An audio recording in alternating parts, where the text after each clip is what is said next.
الحمد لله الذي بنعمته تتم الصالحات، من مكتب تحفيظ القرآن الكريم في جنيفة في عزبة اللوامعة، درس الشيخ سيد عفيفي وبمساعدة الأستاذ سيد فراج. أتي مع الطالب عبد الرحمن محمود من الطلبة المحترمين اللي كمان مداومين في الدرس هنا، وكلمة حق تتقال في حقه. يعني هو أكتر طالب منظم ليا الدرس اللي في عزبة اللوامعة، وإن شاء الله السنة الجاية يكون من الختمين. وزي ما عودناكم في درس كبريت وفي درس شندورة، الجايزة الخاصة اللي معمولة للطالب المحترم الخلوق، الجايزة اللي عملناها للطالب اللي بنختاره يبقى طالب مثالي، لأحمد محمد عبد المتعال.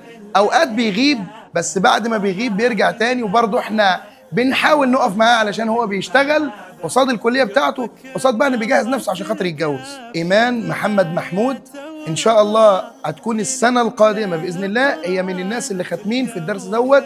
نسال الله سبحانه وتعالى ان يوفقها الى حفظ كتاب الله. مع الطالبه نورهان محمد عبد المتعال، ختمت المصحف قبل كده ان شاء الله، وده اخر تكريم لها معانا ان شاء الله، بعد كده التصوير اللي جاي وهي عروسه.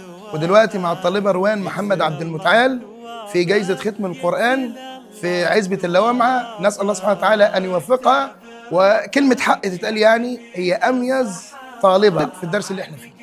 ودلوقتي مع الطالب أحمد محروس غمري من عيلة أبو غمري. ده مش مكانه في التحفيظ، هو مكانه في درس صغير، بس نظرا لتفوقه والمستواه والأخلاقه أصريت إن هو يتكرم معانا في درس من الدروس الكبيرة. ادعوا له بالتوفيق، إن شاء الله هيكون من أسرع الناس اللي ختمت معايا المصحف في مدة قصيرة بفضل الله، مع جايزة تقديرية للجندي المجهول. ده الفتى المقاتل معايا، مدرس معايا بقاله عدة سنين، بعد ما كان طالب معايا لعدة سنين، هو الجندي المجهول معايا في الدروس الكبيرة كلها. الأستاذ سيد فراج، صاحب الصوت الجميل والخلق الجميل، ومن عيلة محترمة. وأنا لما بكون مش موجود في الدرس ما بشيلش الهم لأنه هو موجود. كده ختاما بيتم تكريم الطلاب بتوعنا في تحفيظ القرآن. نسأل الله سبحانه وتعالى الإخلاص والقبول وأن يوفقنا.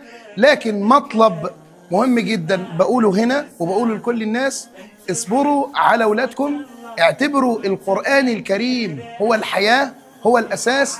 الحمد لله العبد الفقير إلى الله، بحاول بقالي سنين في كل دروسي غرس قيمة القرآن في قلوب الناس وفي قلوب الأبناء، إن ده يبقى منهج حياة. يا جماعة، لا الرياضة ولا الإنجليزي ولا الحاجات دي هتوصلوا الجنة، اللي هيوصل الجنة القرآن الكريم. لازم نهتم بالقرآن الكريم كأنه شيء أساسي في حياتنا.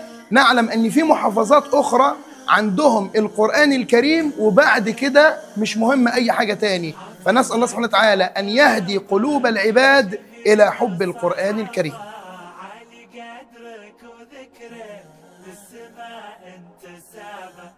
انت من خاصة الله، وانت من خير اهله، فيك عزم الاهل.